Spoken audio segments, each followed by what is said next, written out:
এখানে আমরা আজকে নাম্বার সম্পর্কে দেখব।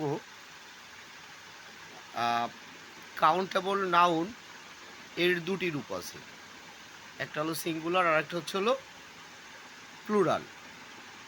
কাউন্টেবল নাউনের দুইটা রূপ, একটা সিঙ্গুলার আর একটা প্লুরাল। তাহলে দেখো, সিঙ্গুলার ফর্ম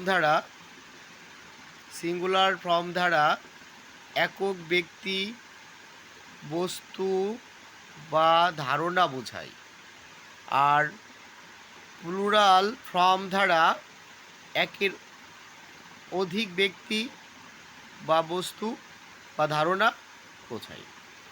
এটা কি ক্লিয়ার তোমার? জি স্যার।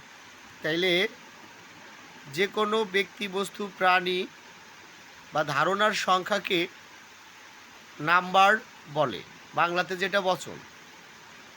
অর্থাৎ যা দ্বারা কোনো ব্যক্তি, বস্তু বা প্রাণীর সংখ্যা বোঝায় তাকে নাম্বার বলে।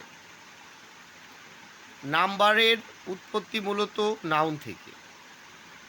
নাম্বারের উৎপত্তি কি থেকে? নাউন থেকে। নাম্বার দুই প্রকার। নাম্বার কয় প্রকার? দুই প্রকার। এক হলো সিঙ্গুলার নাম্বার, আর একটা হলো সিঙ্গুলার নাম্বার, আর একটা হলো প্লুরাল নাম্বার। তাহলে আমরা সিঙ্গুলার নাম্বার সম্পর্কে পড়ব। যে নাউন দ্বারা একবারে একটি ব্যক্তি, বস্তু বা প্রাণীর নাম বোঝায় তাকে সিঙ্গুলার নাম্বার বলে। যেমন দেখো, ম্যান, ক্যাট, বুক। হ্যাঁ, মানে বোঝাচ্ছে এ ম্যান, এ ক্যাট, এ বুক, বা the man, the cat, the book ইত্যাদি। এগুলো সবই আমাদের সিঙ্গুলার নাম্বার। আবার প্লুরাল নাম্বারটা কি? যে নাউন দ্বারা দুই বা ততোধিক ব্যক্তি, বস্তু, প্রাণী বা ধারণা বোঝায় তাকে প্লুরাল নাম্বার বলে। যেমন এখানে আগে আমরা ম্যান পড়ছি, ম্যানের প্লুরাল ফর্ম হচ্ছিল মেন, MEN। বুকের প্লুরাল ফর্ম বুকের সাথে এস পাবে, books, pens, dogs, cows, they, we, the boys, the men ইত্যাদি। তুমি এটা বুঝতে পারছো? জি sir. Formation of plural number, বহুবচন গঠনের নিয়ম। সাধারণত সিঙ্গুলার নাম্বারের শেষে এস যোগ করে প্লুরাল করা হয়। যেমন এখানে দেখো কি আছে, বার্ড এর প্লুরাল ফর্ম বার্ডস, ক্যাট এর plural form cats, dog dogs, girl girls. তাহলে গার্ল মানে বালিকা, আর গার্লস অর্থ বালিকাগুলো, মনে থাকবে? জি স্যার। বুক মানে বই, বুকস অর্থ বইগুলো। হ্যান্ড মানে হাত, আর হ্যান্ডস মানে হাতগুলো বা দুটি হাত। হ্যাঁ, আমরা এই পাশে আরো দুইটা বক্স দেখবো আজকে, তারপরে আমরা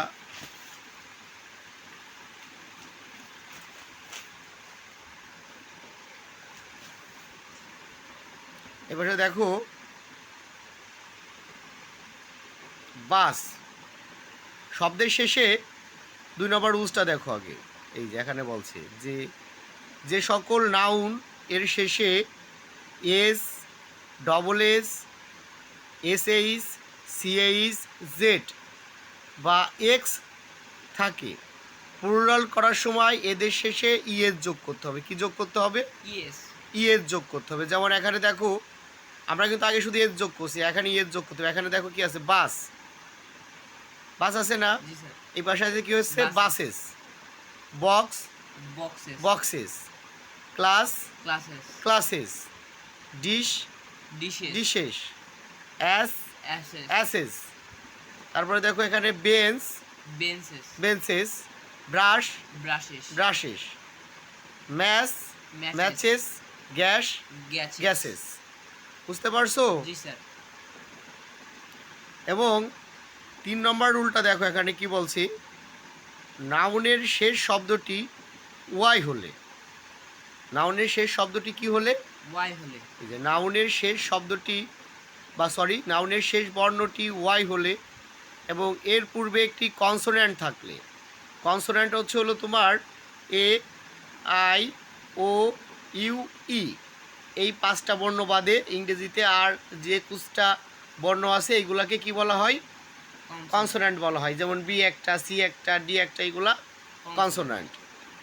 তাই লাস্টে ওয়াই হইতে হবে এবং কনসোন্যান্ট থাকতে হবে, তাইলে পরে ওয়াই উঠে আই এস হবে। ওয়াই উঠে কী হবে? আই ই এস যোগ করে প্লুরাল গঠন করতে হবে। যেমন তুমি যদি এখানে দেখো আর্মি, তাই না? আর্মি, এই দেখো ওয়াই, তার আগে কি আছে? এম। এম হচ্ছে একটা কনসোন্যান্ট, যে কারণে এখানে কি হচ্ছে? Armies. Lady, ladies. Duty, duties. Fly, flies.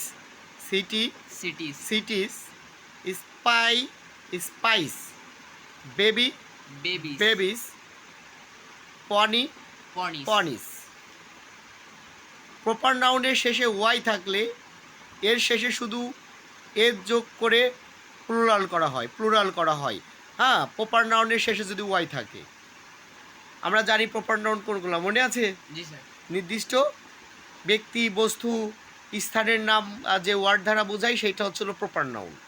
যেমন এখানে আছে হেনরি, মানুষের নাম কিন্তু না।